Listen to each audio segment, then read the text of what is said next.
Welcome everyone to another episode of How to Make Money in Stocks with Investors Business Daily. We have a lot to get to in this show, We do. Let's jump right in. We're going to do a simulation about should you sell or hold this stock, featuring a stock you're all going to know.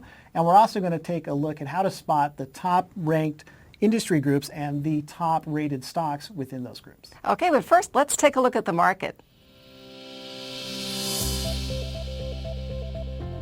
On Friday, the European Central Bank hinted at more stimulus. So it looks like more quantitative easing out of Europe. And we had a change of trend this week. Correct. The market turned around. The NASDAQ and the S&P regained the 200-day lines. And so our market pulse changed to market in uptrend. But we still do have 6 distribution days on the NASDAQ and 6 on the S&P. We had a fresh stalling day on Friday. So that's a decent elevated count, so just be aware of that. And in case you're wondering, those days remain on the count because we went from uptrend under pressure to confirmed uptrend rather than starting a whole new uptrend coming from marketing correction and then having a follow-through day. Now, after some weak reports from retailers last week, including Nordstrom's, Dillard's, and Macy's, we had some good news this week. We had Walmart and Home Depot, who reported some solid same-store sales and earnings numbers, and some other retailers moved higher on better-than-expected earnings, including Foot Locker, Abercrombie, Hibbett Sports, Francesca Holdings, and Ross Dress for Less. Right. Now, a lot of these retailers, Foot Locker is one example, the charts are pretty chopped up, so they're going to need some time to recover. And the retail, apparel, and shoes group, by the way, is ranked a very lowly 150 out of the 197 groups that IBD tracks. But within the retail sector, the online players are performing quite well, like Amazon. And that retail internet group was ranked number 4 among the 197 groups. So that shows you how you can have these wide swings within a sector. Alphabet hit a new high, but there have not been a lot of new breakouts in the market. And this week there was some big news. The NYSE will join the NASDAQ in eliminating stop orders as the exchanges seek to deal with the ramifications of huge intraday swings. That's right. Now, another newsworthy event was Square's IPO on Thursday, and it was known as a unicorn. No longer known as a unicorn because that's a private company that's worth at least $1 billion, has a valuation of over $1 billion. Snapchat and Uber are a couple of other examples. Now, Square provides an online payment system that makes it very easy for businesses, including small businesses, to quickly and more cheaply accept credit card payments without all the hassle of creating that merchant account, which takes time and a lot of documentation. Now, but the way that Square's initial offering ended up being priced shows you that there's some issues, some caution about the IPO market right now. Okay, now the IPO market has picked up, but at a lower price. In October, 85% of IPOs priced below their original range. Now, Square has some challenges. Their CEO, Jack Dorsey, is the head not only of one, but 2 major companies, which could be challenging. He is, of course, back. He's the head of Twitter, the company that he helped co-found, and also Square could be challenging. Now, the company could be hit from increased competition also from PayPal, Android Pay, and Apple Pay. That's right. Now, Disney is another company that's facing some competition. That's coming from Amazon, Netflix, and other services that are drawing customers away from cable TV onto these over-the-top services. But Disney has been doing pretty well with Hulu, which it owns with Fox and Comcast, and of course the Star Wars juggernaut doesn't hurt. And that's going to hit theaters on December 18th. It's called The Force Awakens. And not only is that expected to generate over $2 billion in worldwide box office, the merchandising alone could possibly hit $5 billion just next year. That's a lot of moolah. That's a lot of money. A lot of moolah. Netflix is another name that had a great week. It rose 16% for the week, which is a fairly rapid ascent. So all in all, stocks are acting well. Disney is still in buying range. So be sure to look through the IBD stock lists for ideas.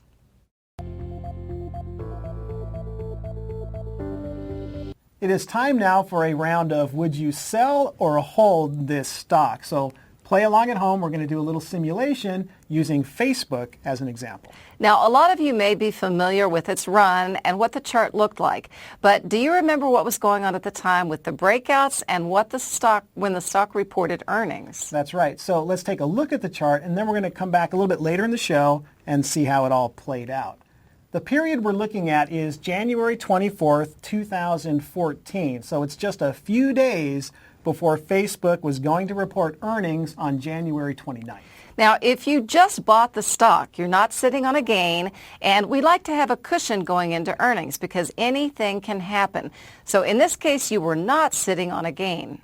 Now, like Amy said, you may know the story, of course, about Facebook and know what happened next, but no cheating in this. The whole idea of this is to treat it like you are in the moment, and you just bought a few weeks earlier in this scenario, and now the breakout has essentially fizzled, and you're sitting on a small loss, and Facebook is about to report. So what's your next move? Now, if you had bought Facebook back in July as it broke out of a double bottom base, you've got quite a nice little cushion. So maybe you're willing to hold on. It's a little trickier, though, if you're already down in your position and the stock you own is about to report earnings. Right. So consider both scenarios and decide if you would sell or hold in this situation. Then we're going to come back a little bit later, and we're going to see how it all played out.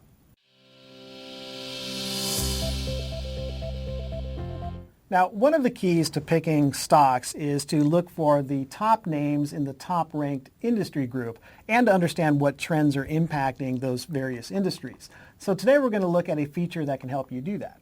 The Industry Themes article appears every day in the paper, and it really can help investors follow the groups that are showing strength in the current market. In this feature, we also point out groups that might be weakening or falling out of favor. That's right. Now, today we're going to look at examples from two different Industry Themes articles in two different industries.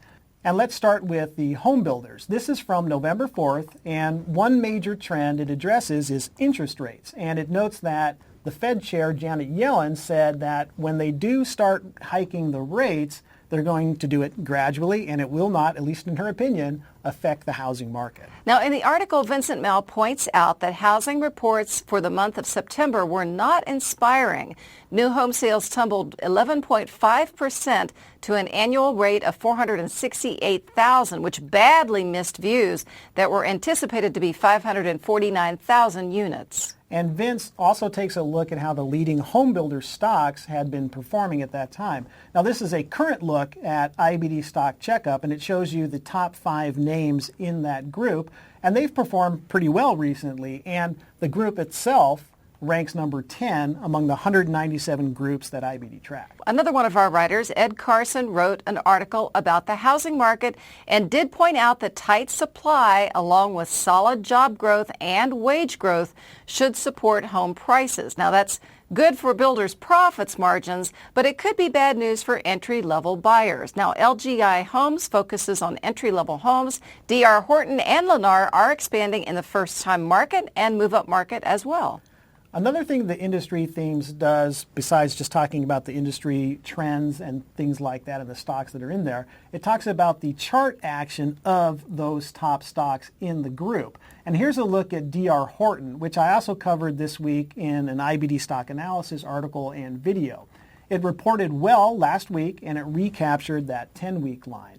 Now, like other home builders, it was essentially unfazed by this week's housing data that showed housing starts in October were down 11%, but building permits were up a little over 4%. Now, another article written by Vincent Mao took a look at the top-rated stocks in the retail internet group that we're setting up. Now, Amazon, of course, is the 800-pound gorilla in the group, and it has helped the group's performance. Okay, Amazon's up about 15% in 20 days. Not a bad run. Yeah. Now, Vince also notes how Amazon has been firing on all cylinders in both the online retail business, its core business, and its rapidly growing Amazon Web Services cloud business. Now, even though the company has been around a really long time at this point, it still continues to innovate and shake up both old and new industries that it's getting into. And it is, of course, now, you see the trucks on the 405 as we're driving around. It's aiming at the grocery stores as well, delivering groceries. And it's also rolling out Amazon restaurants to deliver food. Apparently, they have about 50 restaurants right now in this test phase in LA. I haven't tried it yet, but it's an interesting idea. Try it. Let me know how it works out. In this article, Vince also mentions November 3rd in the article that eBay was nearing a buy point. So the stock broke out and it moved barely above the buy point and then it pulled back. Now, there were some negatives on the company that Vince mentioned in the article. This was eBay's first quarterly report since splitting PayPal into a separate company. And the company has been hurt by a strong dollar and its gross merchandise volume fell 2%. Also, earnings and sales slipped. Right. Now that's just a quick look at how you can use the Industry Themes feature to identify and then learn more about these top names in the top ranked industry groups. And here's where you can also see the actual group rankings. Now, each day in the paper, we have the rankings of all of the industry groups, and at a quick glance, you can see which groups are leading and which ones are lagging in the current market.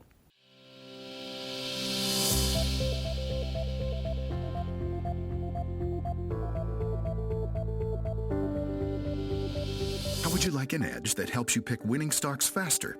An edge that is proven to outperform the S&P 500 by 76% since inception, and that you can take advantage of today without spending a dime. More on that in a minute. Each day, our top market team at Investors Business Daily scans our proprietary stock lists and screens to find superior stocks with the most potential for big gains. They analyze these stocks every step of the way to show you basis, buy points, sell signals, and the right time to take profits. It's about as close to hold your hand investing as you can get. Introducing Leaderboard by Investors Business Daily. For a limited time, you can try all of the premium features Leaderboard has to offer for a full 14 days at absolutely no cost to you. You'll receive unlimited access to all of the time-saving research, powerful investing tools, the leaders list, cut list, and expert analysis you need to develop a winning investing strategy. And it's all 100% free for your first 14 days.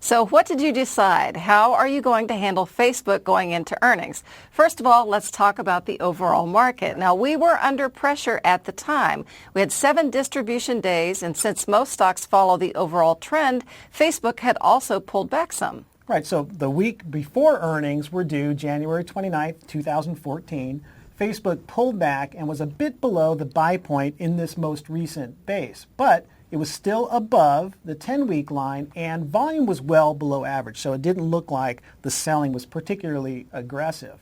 And it was obviously much lower than the volume in these prior up weeks. So if you had bought in this most recent breakout, would you hold through earnings? Okay, do you want my answer? Sure. Got my answer? Nope. Because the market was a little shaky here. We had elevated distribution days in the market, and you're sitting on a small loss. You combine all those things together, I would jettison and then buy Facebook back if it reported well. I've also heard Mike Webster and Charles Harris, the portfolio managers for Bill, who's the chairman and the founder of IBD, say that that's basically the way they would handle a stock also. And nothing's set in stone. It really depends on different factors, your own personal risk your level tolerance, of conviction. Your level of conviction, Okay. absolutely. Now, another option in that scenario would be to sell a portion of your position that reduces your risk and reduces your exposure, but you'd still have, let's say 50% of your position. So if the stock does report well and takes off, you benefit from that. So again, this is a personal decision, and it depends on many different things, not the least of which is how much of your portfolio, how much of your money is in that one stock. And where are you in the life cycle of a stock? You know, stocks have different life cycles, and Facebook was kind of a newer IPO, so it was younger in its run. You know, or you could really roll the dice, and you could have had all your money in it. That's a little bit more risky. Sure. So let's just say you bought Facebook out of the double bottom base back in July. Now, if that's the case, you would have been sitting on a pretty nice gain, as we mentioned before, so holding going into earnings really becomes a whole different ballgame. So let's switch to the daily chart, and you can see what happened the following week in the lead up to the January 29th after the close report. So you're looking at January 29th, but it still hadn't reported. So 2 days earlier, Facebook had fallen below the 50-day line, but came back and closed above it. And it didn't quite trigger that 7% sell rule when it dropped that day, but it came very close. It fell about 5%, a little over 5%. So again, if this is really happening with your money on the line at this time, are you getting out or are you sitting tight? Now, a positive here is that Facebook found support at the 50-day line, which was good to see. Volume and price action the day before Facebook reported were not positive, though. Volume rose 56% and the stock tumbled 3%, and it did close in the bottom of the range for the day. And in the scenario where you bought on this breakout, you had a loss going into that earnings report. But if you bought back in July, you'd still have a gain of somewhere around 60% or so, depending on where you bought. So that gives you a lot more leeway. But you still want to have a defensive plan in place, even if you're sitting on that big gain. And maybe locking in some of those profits ahead of time is one option. Hey, locking in some profits anytime can give you a little psychological boost. So if you are in a completely different place and you're sitting on a nice gain, that's completely different. The point is, you want to do this exercise with as many leaders as you can. Just go back in the past. Ask yourself honestly, sort of day by day, how you would have handled them. Right. Now, Facebook did end up reporting well, and it bolted higher. It gapped up to close 14% higher for the day. So holding, of course, was the right decision, right? Yep. Well, in Easy hindsight, to say, of course it was in hindsight. But when you're sitting there waiting for it to happen, it's your money on the line. It's totally different. Very different situation. So it definitely could have gone either way. And that's why you really do need to have a plan that you can live with whichever way the stock goes. That's right. And that is, you have to have a plan in the market. It really helps you out. That way you're not flying by the seat of your pants in the moment. Or sweating it out every night. Sweating it, absolutely. Earnings. And you want to be able to sleep at night. Now, Facebook showed the same kind of behavior in this most recent earnings cycle. It broke out ahead of earnings, and if you bought it out of that base, you wouldn't have been sitting on much, maybe like a 7% gain from the 96.59 buy point. And that's a little bit of a cushion. So again, are you holding, are you selling, or are you all in right before earnings? Right. And this was Facebook on November 4th when it was set to report after the close. Again, if you're playing along with this in real time and it is your money on the line, think how important it is to have that plan in place. And again, it has to be something that you can live with. I go back to what Lee Tanner, who's the organizer of the Petaluma IBD Meetup Group, said on our show when we interviewed him, was that if he's really fretting, really worried about how this stock is going to report, he'll just get out because it's not worth the risk. That's right.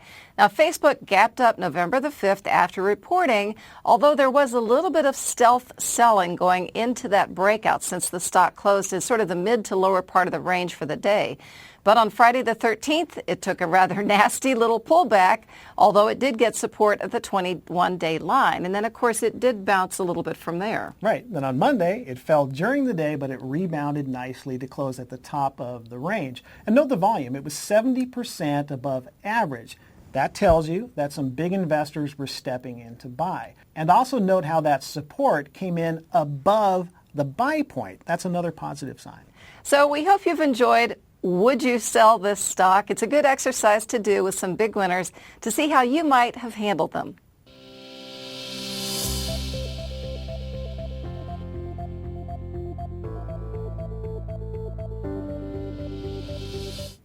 We had a really great Level 2 workshop in LA. We had a lot of meetup leaders there that were fantastic.